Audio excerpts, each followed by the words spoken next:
Every Christmas Eve, the royal family share their home with the dead. Because underneath all the twinkling Christmas lights and their generations-old traditions, Sandringham House has a darker side to its history. Even starting when Sandringham first passed into royal hands, Queen Victoria was mourning the love of her life. Kings, queens and princes have passed away here. But despite all of that, the royal family still call it their happiest place, their sanctuary. Especially around the holidays, they still spend Christmas there to this day. But many of their household staff, and even some royals themselves, have seen and experienced things that make Sandringham feel more like a Halloween horror movie than a festive retreat. So who or what is haunting the royals at Christmas?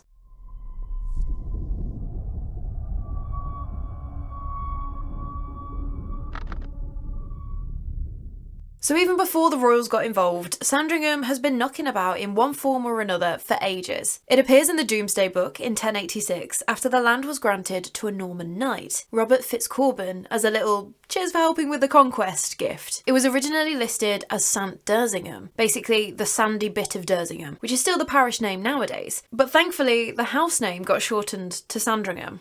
Less of a mouthful. After that, it bounced between noble families for centuries. By the 15th century, it was owned by Antony Woodville, who was literally the brother-in-law of King Edward IV. So yeah, even before the crown owned it, we've got royal connections here. And the house itself kept changing too. In the 1500s, the house was remodelled into an Elizabethan manor, just keeping up with the fashions of the time. By the 1700s though, obviously things were looking a little dated, so the owner at the time, Cornish Henley, bulldozed the lot and rebuilt it as a grand Georgian mansion called Sandringham Hall. In the decades following though, Sandringham went through even more changes in ownership, which if I went further into, you'd end up getting whiplash. But then in the early 1860s, the owner, Charles Spencer Cowper, put the estate up for sale. And that's the moment it finally got the attention of the royal family. Because Queen Victoria and Prince Albert, they weren't necessarily thrilled with how their eldest son, Prince Albert Edward, the future King Edward VII, was choosing to spend his time. A few too many parties. And so they figured getting him married and giving him his own nice English country estate might finally sort him out. Albert was looking at a bunch of different estates around the country until he found Sandringham. What really sealed the deal was the Prime Minister at the time, Lord Palmerston. He wasn't exactly giving out impartial advice, as he was the stepfather of Charles Spencer Cowper, the man trying to sell Sandringham. So of course, Palmerston leans in and starts nudging the royals like, listen, I know the place, it's perfect for Bertie, trust me on this one. And so that was that. Sandringham was chosen, but before the deal could be made, Prince Albert died on the 14th of December 1861. Obviously, Queen Victoria was absolutely heartbroken on the death of her husband, and so all plans were halted while the family grieved. Negotiations eventually resumed though, as Queen Victoria said about Prince Albert, all of his wishes, his plans about everything are to be my law. And so she wanted to push through the sale, as that was what her husband wanted for their eldest son. In October 1862, the sale was finalised and the prince moved into his new home in the spring of 1863, just a few weeks after marrying Princess Alexandra of Denmark. Thing was, even for the heir to the throne, Sandringham wasn't quite as comfortable as it could be. It still had damp,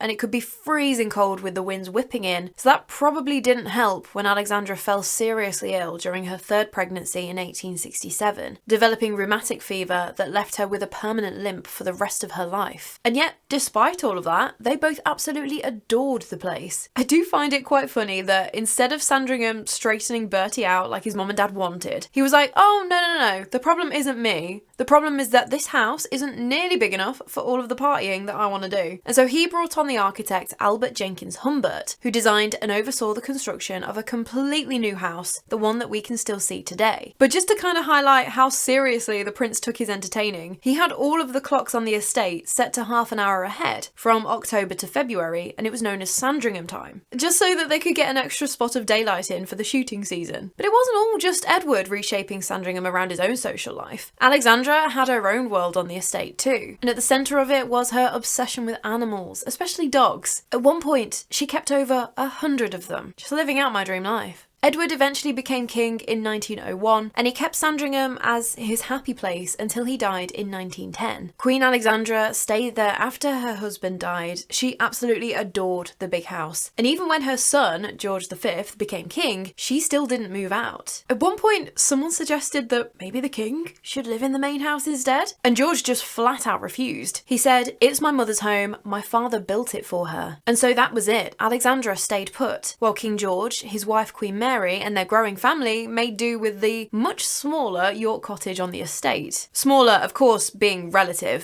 I'm saying it like they were crammed into a 2-up, 2-down in Norwich. But when Queen Alexandra passed away at Sandringham in 1925, that was when the family finally moved into the big house. And it was here, in a small purpose-built studio, that King George delivered the very first royal Christmas broadcast in 1932, over the wireless. Sandringham was also where the king's life ended. George V died in his bedroom just before midnight on the 20th of January 1936, surrounded by his family in the home he loved more than anywhere else in the world. But the way he died as well though, his doctor actually sped it up by administering morphine and cocaine to make sure he wasn't lingering, but also so that his death would be reported in the more appropriate morning papers rather than the evening editions. The next in line to the throne though, his son, Edward VIII, did not share the same sentiments for Sandringham that George did. He actually hated the place. Immediately after his dad had died, he cancelled Sandringham time, that half-an-hour time shift that his grandfather Edward VII had put in place. And then in letters, he described Sandringham as sordidly dull and boring, using other words like pompous and secluded, just to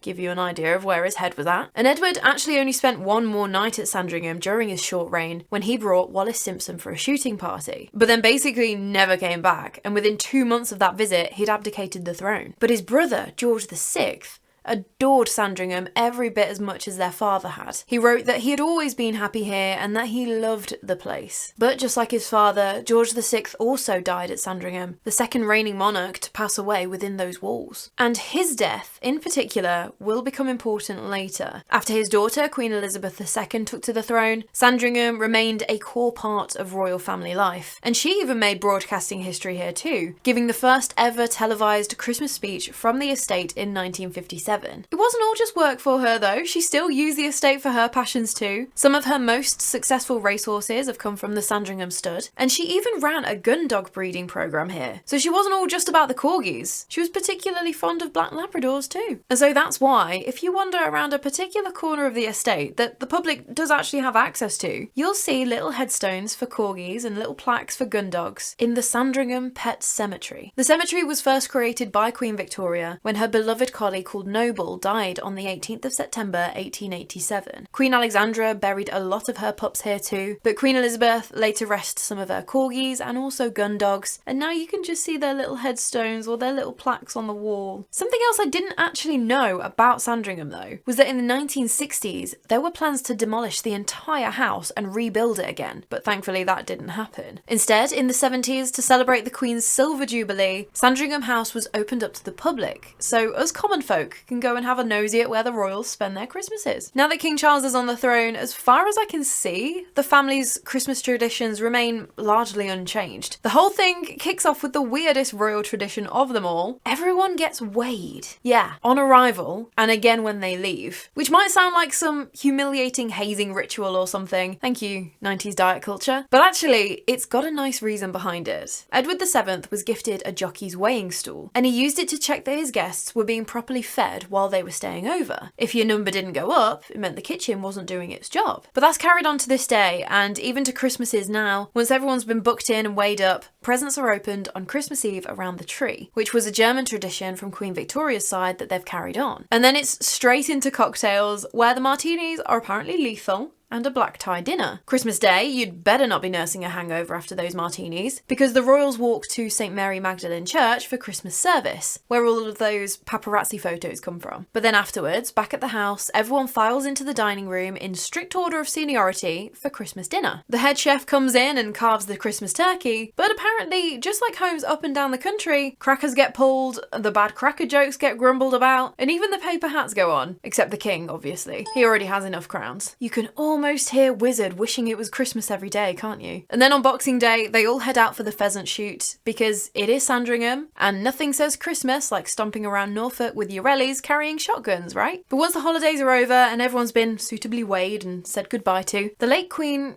quietly started a new tradition. She would stay at Sandringham until early February, only returning to London after the anniversary of King George VI's death. Just as a bit of a nod to her dad and that time in her life when she ascended to the throne. So that seems to have been something that Charles is happy to carry on too. And this stay at Sandringham through Christmas into the new year is obviously a major thing in the royal calendar, but it also lines up with something unusual because that's the period of time when the house itself gets weird. Long-term household staff report that ghostly goings-on always seem to kick off every year on Christmas Eve specifically, and then they last for a good 6 to 7 weeks before subsiding for the rest of the year. Turns out the ghosts like spending Christmas at Sandringham too. And at this royal residence, there seems to be no shortage of ghost stories to swap by the fire late at night once your head's swimming from that martini. But one of these stories comes from our very own king. Yep, as in King Charles. He's apparently had a ghostly experience at Sandringham. And it's a story I've covered before on this channel when I looked at a whole bunch of ghostly encounters that the royals have had. But in case you didn't see that one, back in the 80s, the then Prince Charles was hunting around in the library looking for some old prints. At the time, the library was empty apart from Charles and his valet, Ken Stronach. And they were there rifling around trying to find the specific print that they were looking for when all of a sudden, both men stopped in their tracks, utterly frozen, and looked at each other. The room's temperature had plummeted, and both of them had that very much, there's something unseen watching us and we do not feel okay about it. The atmosphere in the library got so bad that a beyond terrifying Charles shouted out, "Oh heck," before grabbing the first print that he could lay his hands on and tearing it out of the room, closely followed by Ken the valet. He's not the only royal ghost encounter for today though, and I'll be sharing another one later that I've never covered before. But with Sandringham Library, it does seem to attract a lot of the weird stuff. Not that anyone really has an idea of what's actually going on there, if there's a specific entity or anything like that, but books will be flung off the shelves for no apparent reason, which was actually witnessed by a member of the household staff. Christmas cards too, no matter where they're put up, they'll be knocked over and scattered about on the floor. And there's also a clock in the library that's been broken for the longest time. It doesn't tick, it doesn't chime, it doesn't really even tell you what the time is. Yet every now and then, its hands start moving on their own, pointing to random hours with no explanation at all. What I really want to know is whether the clock just randomly starts ticking again, which could be nothing out of the ordinary, or if someone has actually seen the hands move on their own, like something invisible giving them a shove. Because one of those scenarios is a lot creepier than the other. But we're only going to get stranger from here. So back in 1975, Queen Elizabeth had wanted to make a few changes to the house. Tear down the kitchens and rebuild new ones, just modernisation, making things more convenient for staff and whatnot. And so after that work was complete, there was a house party thrown at Sandringham. Don't think it was the kind of house parties that I'm familiar with. No apple sours shots and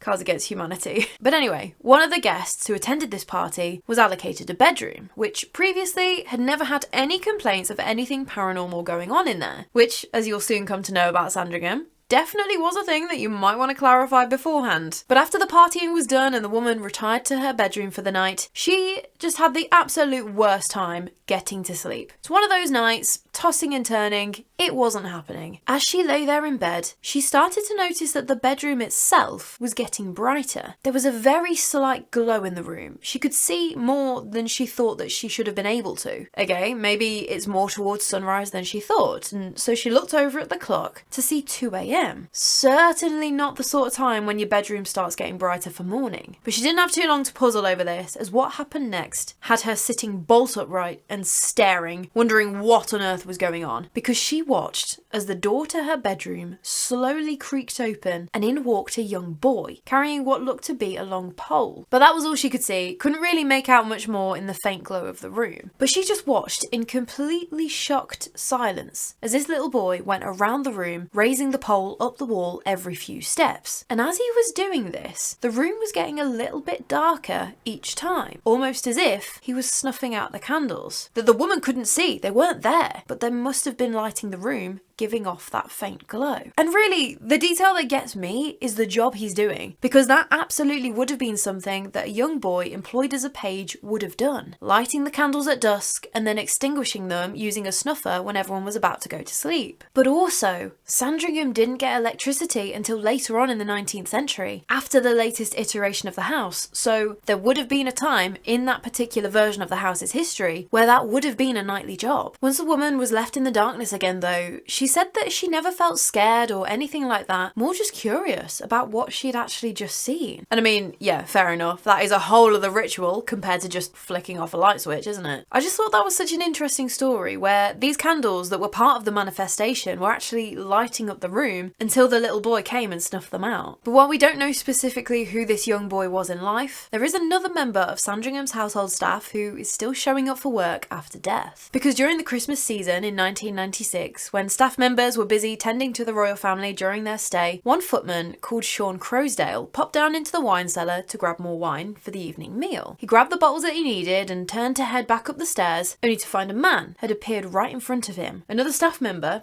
just standing there. And Sean absolutely lost it. He dropped the bottles and they smashed to the floor, and he ran screaming from the cellar because the man he had just seen was Tony Jarrett, and Tony had been dead for over a year. Tony had worked for the royal family for 38 years, becoming the palace steward and one of the Queen's favourite members of staff. But he died on the 10th of November 1995, aged 60, after a heart bypass. And the Queen was devastated when she heard the news, but she was in New Zealand at the time, so the only royal who attended his funeral was Her Royal Highness the Princess of Wales, Diana. So possibly was Tony Jarrett popping back to Sandringham to make sure that Sean chose the right bottles of wine for the Queen? Possibly? I think that's the only encounter that anyone has had with him in Sandringham. But other staff members at the house have encountered something arguably more terrifying than seeing a deceased superior, because this isn't exactly human, and it only appears in one area of the house where the staff stay. One night, a footman was trying to get some sleep in a bedroom in that area when in the middle of the night, he saw something in the room with him. It was described as something of a shapeless form, like a big paper bag, growing and shrinking like it was breathing, accompanied with the sounds of grotesque wheezing, like whatever it was clawing for every breath. And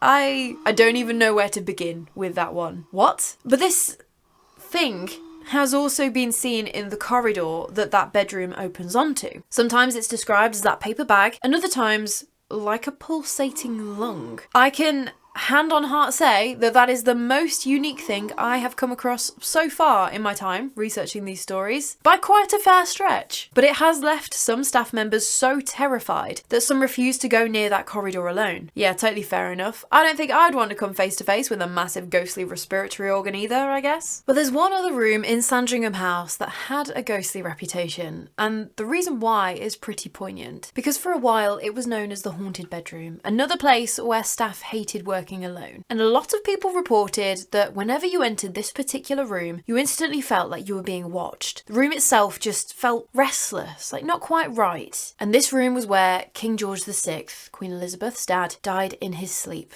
before being found by a servant the next morning. And so supposedly, this haunted bedroom was the reason that in 2000, the local parson was invited to come and bless the house. The Queen Mother, and the Queen Mother's lady-in-waiting, Prue Penn, accompanied the parson as he walked from room to room. And he did later admit that he felt a certain presence in one of those rooms. So some people are adamant that it was an exorcism. Others say it was more of just that respectful nod to the restless souls still drifting about the house. Or maybe it was just to try and help the staff stop panicking. No one really knows. Either way, apparently, after this, nothing else was reported in that bedroom again. But while Sandringham House might get most of the attention, it's not the only haunted spot on the estate. Out on those grounds, a few other buildings have their own ghosts. One of those is York Cottage. Back in the day, it was actually known as Bachelor's Cottage, which was basically the overflow accommodation for all the, as the name suggests, bachelors, who came to stay at Sandringham for Edward VII's lavish shooting shindig pigs and whatnot. But it became tied to something much more tragic when King Edward's eldest son and heir to the throne, Prince Albert Victor, Duke of Clarence and Avondale, lived there. Albert Victor, or Eddie as the family called him, had spent his whole life preparing to be king one day, but in January 1892 he caught influenza and died of pneumonia at Sandringham, aged just 28. And so that's why his younger brother George took the throne instead, becoming King George V. Nowadays, York Cottage is mostly used as estate offices and occasional staff accommodation, but people who still work there swear Prince Albert Victor still wanders the place. The figure of a man has supposedly been seen walking the hallways and appearing in rooms that should be empty. Locked doors have been known to swing open by themselves, and objects get moved around when no one's in the building. So considering Eddie's life being cut tragically short the way it was, a lot of people believe that it's him still making his presence known. Although with these encounters, it's a lot of, some say, stories rather than actual named witnesses coming forward, so whether it is actually Prince Albert Victor or just strange goings on in an old house, we don't really know for sure. But Anmer Hall is another house on the Sandringham estate I've chatted about a little bit before, being the place where the Prince and Princess of Wales stay with their kids during the holidays. And the place supposedly has its own ghost, something Prince William has said to have not been in the least bit surprised to hear about, but the ghost of St Henry Walpole, a Catholic priest who was born on the site and later executed in 1595 for refusing to swear loyalty to Elizabeth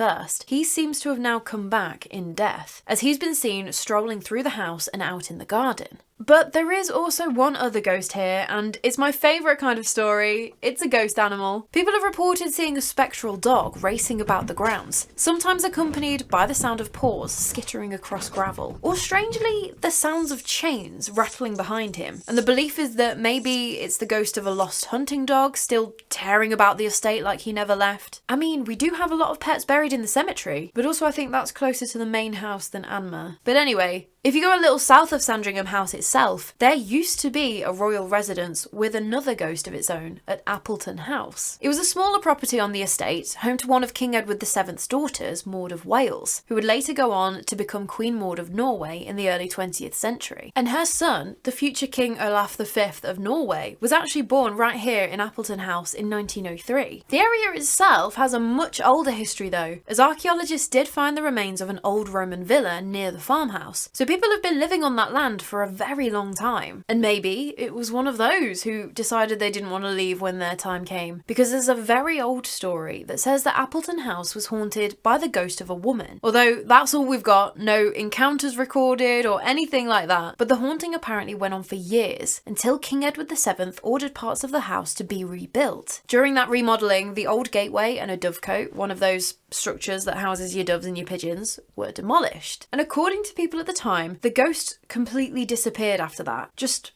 gone. Whether Edward accidentally bulldozed whatever the ghost was attached to, whether removing that structure somehow disrupted a residual haunting, or whether it was all just a coincidence, we don't really know. But we don't have much more to go on than that, as Appleton House itself was eventually demolished in the 1980s. It would be super interesting to know whether anyone has ever experienced something a bit strange around that area still, whether the ghostly woman ever came back, or whether the ghost really did just get evicted. But just when you think we've chatted about every ghost lurking around Sandringham, there's one last story to tell you about. And this one might be the weirdest of the lot. Although weirder than a ghost lung, I'll leave that up to you to decide. But basically, this ghost doesn't even belong to Sandringham. She was just out and about on her travels, clearly. But it all starts with Prince Christopher of Greece, the nephew of Queen Alexandra. As a young man, he loved staying at Sandringham, visiting his favourite aunt, but during one of these visits, he was given a room in the house near the clock tower. It was reasonably new, bright, modern, nothing really creepy about it, or so he thought anyway. But one evening, while he was chilling out, waiting for his valet to finish laying out his evening clothes, Christopher felt the horrible, dreadful sensation of being watched. He turned towards the vanity mirror, and staring at him in the reflection was the face of a young woman. He described her as looking beautiful, with curly brown hair and a small black veil covering her eyes. But the thing that got him most was her expression of absolute anguish. Christopher was absolutely frozen, transfixed by what he was seeing in the mirror. His valet either couldn't see her or hadn't noticed, as he was moving about the room completely normally and even walked straight past the mirror like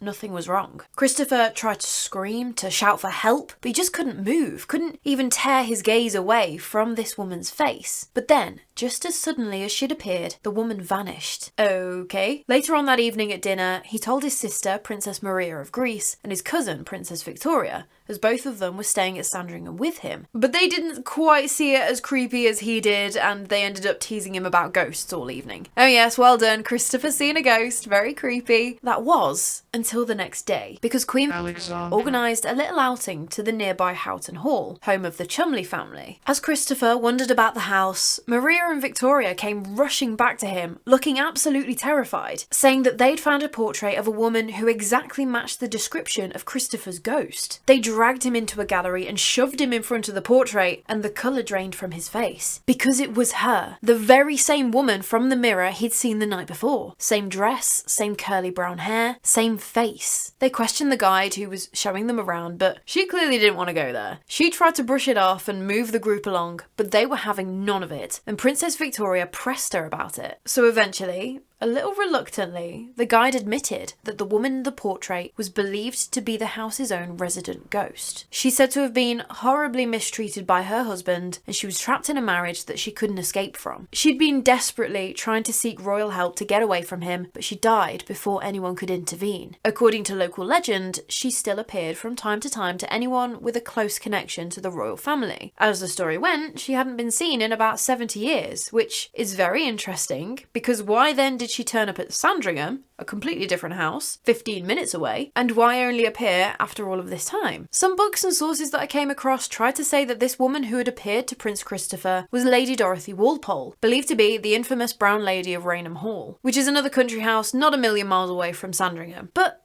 her portrait was seen in Houghton Hall, and she was supposedly Houghton's resident ghost, not Rainham's. I think it's all just got a bit mixed up here, as all three houses are super close to each other. But regardless, there is still a royal connection with this supposed Brown Lady of Rainham Hall, as this ghost apparently appeared to none other than King George IV back when he was Prince of Wales. He claimed that he woke up in the middle of the night while he was staying at Rainham Hall and found a woman in a brown dress standing next to his bed, looking pale and wide-eyed with terror. Woman, you do that to me, I'm gonna be the one wide-eyed with terror, creeping up to people in their beds. Apparently, the future king was also thinking along the same lines, as the story goes that he left immediately and vowed to never spend another hour in that house. But going back to Sandringham itself, if you ask staff members, a lot of the time they'll tell you that the place definitely has a bit of an atmosphere all year round. Some just experience it more than others. I do have to share a former butler's story, Grant Harold, who once had a terrifying encounter in the middle of the night. He once woke up in his room at Sandringham and saw the silhouette of a man standing at the end of his bed, completely still, just staring. Don't love that at all. And Grant, again, thought the same. He wanted to scream, he was so terrified, but King Charles's bedroom was right underneath his, so obviously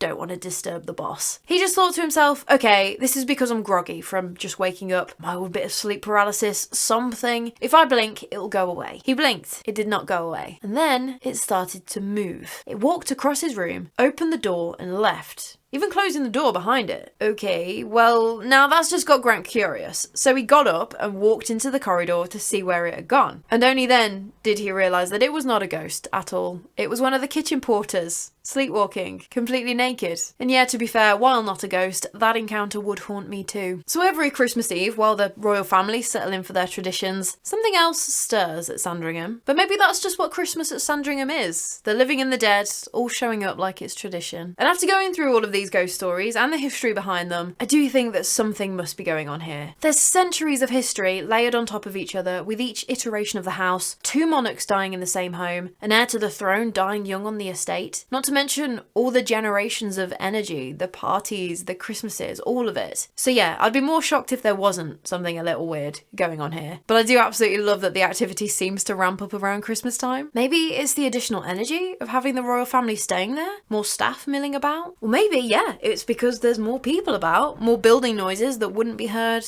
through the rest of the year. Either way, let me know your thoughts. Haunted? Overactive imaginations? Tell me the things. Before I wrap up though, there was one thing that I didn't include in the main story, and that was done deliberately, because although I do talk about death and darker bits of history, I'm not a true crime channel, and it felt wrong to wedge this into the main story about Christmas ghosts. But I also don't want to ignore it, because it did happen and it's now part of Sandringham's real history. Because on New Year's Day in 2012, a member of the public out walking their dog between Sandringham and Anmer discovered the body of 17-year-old Elisa Dmitrieva, who had disappeared in August 2011. Police were never able to determine a cause of death. 2 men were arrested on suspicion of murder but were later released. And after the inquest in 2014, the case went completely cold. Over a decade ago, and there's been nothing. And I just cannot imagine what that's like for Elisa's family to go that long without knowing what's happened, without justice, without closure of any kind. So I wanted to say her name and I wanted to bring her case to light because it just felt wrong to talk about Sandringham and not acknowledge that a real, very young woman lost her life and her killer was never found. And so if her case ever gets to move forward, if new information ever comes out, I really do hope it brings her family the answers that they deserve. And I know that that was a really heavy note to end on, but it mattered to me to include it and to tell her story. So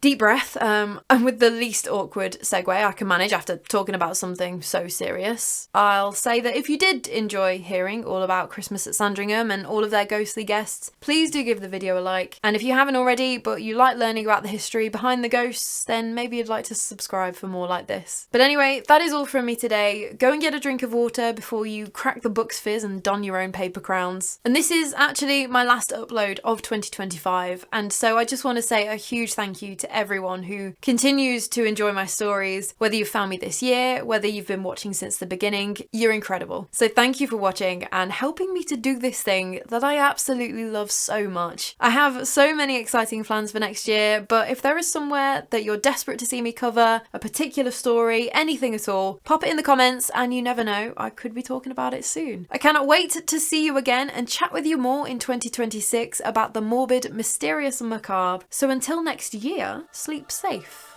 The microphone's not in the shot, is it? No, it's definitely not in the shot. Stay there.